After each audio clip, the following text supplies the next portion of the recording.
Assalamualaikum warahmatullahi wabarakatuh.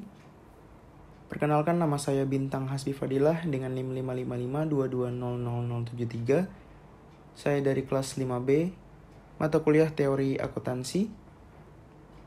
Pada kesempatan kali ini saya ingin mempresentasikan atau menjelaskan mengenai pasar sekuritas efisien atau Efficient Securities Market.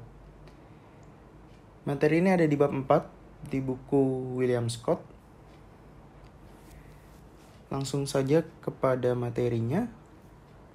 Yang pertama, overview. Teori pasar sekuritas efisien memprediksi harga sekuritas sebagai akibat antar investor di pasar, dan harga sekuritas merefleksikan secara penuh kemampuan pengetahuan kolektif dan pemrosesan informasi investor. Implikasi efisiensi pasar sekuritas. Yang pertama, pasar sekuritas ini melahirkan konsep pengungkapan penuh. Yang kedua, akuntansi bersaing dengan sumber informasi lain seperti media berita, analis keuangan, dan bahkan pasar itu sendiri. Lalu yang ketiga, alasan teoretikal keberadaan akuntansi adalah asimetri informasi. Yang keempat, akuntansi sebagai mekanisme untuk mengkomunikasikan informasi dari perusahaan ke pihak luar. Dan yang terakhir, ahli teori akuntansi menerima implikasi pengungkapan penuh untuk efisiensi pasar sekuritas. Pasar sekuritas efisien. Pasar sekuritas yang efisien adalah pasar di mana harga sekuritas yang diperdagangkan di pasar itu setiap saat sepenuhnya mencerminkan semua informasi yang diketahui publik tentang sekuritas tersebut. Terdapat 3 poin utama yang perlu diperhatikan. Yang pertama, harga pasar merupakan informasi yang dapat diketahui oleh publik. Definisi ini tidak mengizinkan adanya inside information atau informasi dari orang dalam. Yang kedua, efisiensi pasar merupakan konsep yang relatif. Relatif dengan informasi yang tersedia bagi publik mengenai saham yang diperdagangkan. Yang ketiga, investasi merupakan permainan yang adil bila pasar dalam keadaan efisien. Berarti bahwa investor tidak dapat mengharapkan pengembalian yang berlebihan dari sekuritas, di mana pengembalian normal mengandung resiko. Lalu, bagaimana harga pasar secara tepat mencerminkan semua informasi yang tersedia? Dengan ini, ada yang namanya decision theory model. Decision theory model ini menyediakan jalan untuk pemrosesan informasi, tetapi tidak menjamin bahwa proses tersebut benar. Akibatnya, investor yang berbeda akan menunjukkan reaksi yang berbeda pula terhadap informasi yang sama, walaupun mereka memproses secara rasional. Mereka mungkin memiliki pandangan pendahulu yang berbeda berkaitan dengan satu atau lebih input dalam decision theory model ini. Nah, dengan demikian, di dalam pasar sekuritas efisien, harga-harga dengan cepat dan tepat mencerminkan semua informasi yang tersedia, dan harga pasar sekuritas yang terdapat di dalam pasar sekuritas tersebut akan berfluktuasi secara random pada setiap saat. Selanjutnya, implikasi dari pasar sekuritas yang efisien untuk pelaporan keuangan. Terdapat 4 implikasi utama dari pasar sekuritas efisien untuk pelaporan keuangan. Yang pertama, kebijakan akuntansi yang diadopsi oleh perusahaan tidak berdampak pada harga sekuritas selama kebijakan tersebut tidak memberikan efek perbedaan cash flow. Kebijakan khusus yang digunakan diungkapkan dan informasi yang sesuai diberikan sehingga dapat membandingkan antara kebijakan yang berbeda. Pasar sekuritas efisien ini selalu berkaitan dengan pengungkapan penuh. Jika manajemen perusahaan memiliki informasi yang relevan tentang perusahaan, dan jika informasi yang diungkapkan dengan sedikit atau no cost, manajemen harus dapat mengungkapkan informasi tersebut atas dasar waktu. Jika tidak, hal ini memastikan bahwa informasi siap diketahui investor dari sumber-sumber lain. Yang ketiga, efisiensi pasar mengimplikasikan bahwa perusahaan tidak seharusnya terlalu berkonsentrasi pada investor naif. Maksudnya, bahwa informasi laporan keuangan tidak perlu dipresentasikan secara sederhana, sehingga semua investor dapat mengerti. Alasannya yaitu jika sejumlah investor mengerti tentang informasi yang diungkapkan, maka hal tersebut cukup untuk meyakinkan bahwa harga pasar saham adalah sama dengan jika semua investor mengerti akan pengungkapan tersebut. Lalu yang terakhir, akuntan harus dapat menyediakan informasi yang berguna, cost efektif, karena akuntan bersaing dengan penyedia informasi yang lain seperti analis keuangan, media, pengungkapan oleh karyawan perusahaan, dan lain-lain. Selanjutnya, yaitu keinformatifan harga.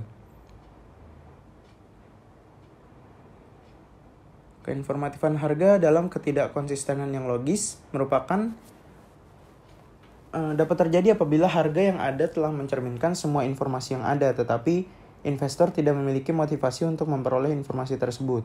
Maka harga tidak akan secara penuh mencerminkan informasi yang tersedia. Diperlukannya modifikasi teori yang disebabkan karena ketidakkonsistenan.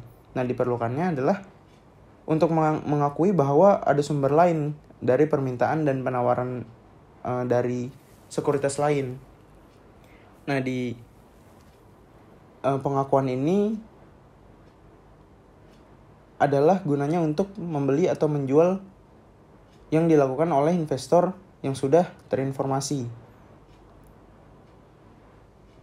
Lalu ada yang disebut dengan liquidity traders atau noise traders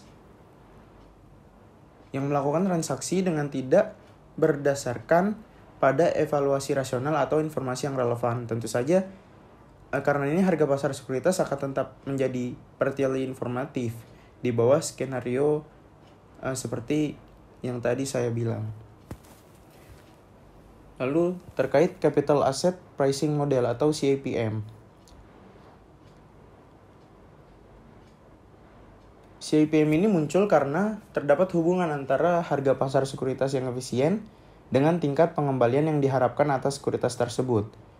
Nah, terdapat 3 kegunaan utama dari CAPM ini. Yang pertama, CAPM secara jelas menjelaskan bagaimana harga saham bergantung pada harapan investor tentang harga saham dan dividen di masa depan. Nah, dengan kembali pada pandangan ex post dari return, CAPM menyediakan kita dengan sebuah cara untuk memisahkan return yang telah direalisasi pada sebuah saham menjadi komponen yang diharapkan atau tidak diharapkan. Lalu, model pasar menyediakan sebuah cara yang sesuai untuk memperkirakan beta saham sebagai ukuran risiko yang penting bagi investor. Nah, implikasi dari CAPM ini adalah bahwa beta saham merupakan satu-satunya determinan spesifik perusahaan atas ekspektasi pengembalian atas saham. Ketidakpastian tersebut terdiri atas 2 jenis, yaitu exogenous uncertainty, di mana timbul karena merupakan bagian dari lingkungan yang dihadapi oleh seluruh investor. Jika beta tetap, CAPM menjelaskan bahwa satu-satunya ketidakpastian yang harus dihadapi investor yaitu pengembalian pasar secara acak yang berasal dari portofolio yang terdiversifikasi. Nah, endogenous uncertainty ini timbul karena reaksi para investor di dalam ekonomi itu sendiri. Nah, apabila beta berubah, maka investor yang berbeda akan bertindak secara berbeda pula terhadap informasi akan perubahan tersebut, sehingga ada kemungkinan mereka melakukan kesalahan. Lalu terkait asimetri informasi, terdapat 2 jenis utama dari asimetri informasi, yaitu adverse selection dan moral hazard. Nah, asimetri informasi ini merupakan alasan penting ketidaklengkapan pasar. Pada kasus yang ekstrim, kemungkinan pasar akan gagal akibat dari asimetri informasi ini. Nah, dalam kondisi ideal, nilai pasar perusahaan benar-benar mencerminkan semua informasi. Ketika keadaan tidak ideal, nilai pasar mencerminkan semua informasi yang dapat diperoleh secara publik, bila pasar sekuritas dalam keadaan efisien. Pengungkapan penuh akan mengurangi masalah inside information, yang akan membuat laporan keuangan lebih bermanfaat bagi para investor dan meningkatkan kerjasama pasar sekuritas. Bila laporan memerlukan biaya yang besar, maka inside information akan tetap terjadi. Lalu terdapat berbagai langkah yang dapat diambil oleh pemerintah atau badan akuntansi untuk mengembalikan kepercayaan publik setelah gagalnya pasar. Langkah-langkah ini melibatkan peningkatan pengungkapan untuk memberikan informasi perusahaan secara spesifik bagi publik dan mengurangi terjadinya bias yang dihasilkan dari informasi yang salah. Dengan demikian, pelaporan keuangan yang dapat digunakan untuk mengontrol masalah atas risiko estimasi yang salah yang pada akhirnya dapat meningkatkan kinerja pasar sekuritas dan ketidaklengkapan yang ada di dalamnya. Lalu pengaruh sosial dari bekerjanya pasar sekuritas. Di ekonomi kapitalis, pasar sekuritas merupakan mesin utama di mana modal dapat ditingkatkan dan dialokasikan untuk memenuhi kebutuhan investasi. Akibatnya harapan sosial adalah bahwa pasar ini bekerja dengan baik. Lalu perusahaan akan menginvestasikan dalam proyek modalnya sampai profit marginal dari investasi sama dengan biaya marginal, dengan demikian menciptakan alokasi modal yang efisien. Dan ini merupakan alternatif yang cukup produktif.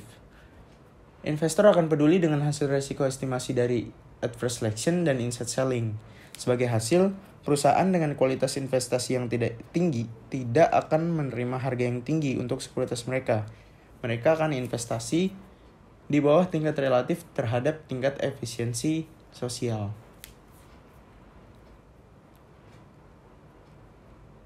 Lalu contoh pengungkapan penuh. Analisis dan diskusi manajemen atau MD&A adalah standar yang membutuhkan perusahaan untuk menyediakan penjelasan narasi dari operasi perusahaan untuk membantu investor menafsirkan laporan keuangan perusahaan.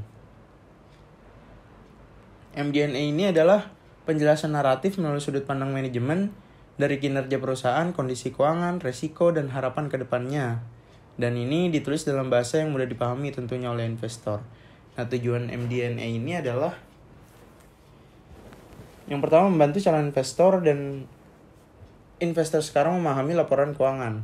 Lalu membahas informasi yang tidak tergambar seluruhnya di laporan keuangan, membahas tren penting dan resiko penting.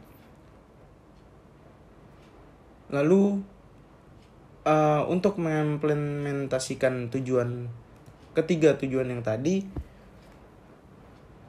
pengungkapan membutuhkan suatu pengungkapan yang spesifik, yaitu membahas kinerja perusahaan seluruhnya dan pendapatan, aset dan kewajiban, menjelaskan faktor yang menyebabkan variasi dari periode ke periode seperti akuisisi dan disposisi.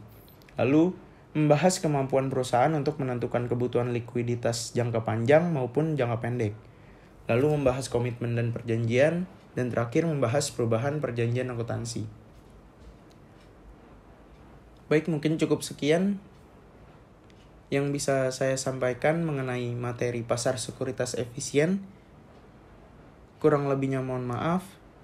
Semoga dengan penjelasan saya ini dapat menambah wawasan mengenai pasar sekuritas efisien. Kurang lebihnya mohon dimaafkan. Wabillahi taufiq wal hidayah. Wassalamualaikum warahmatullahi wabarakatuh.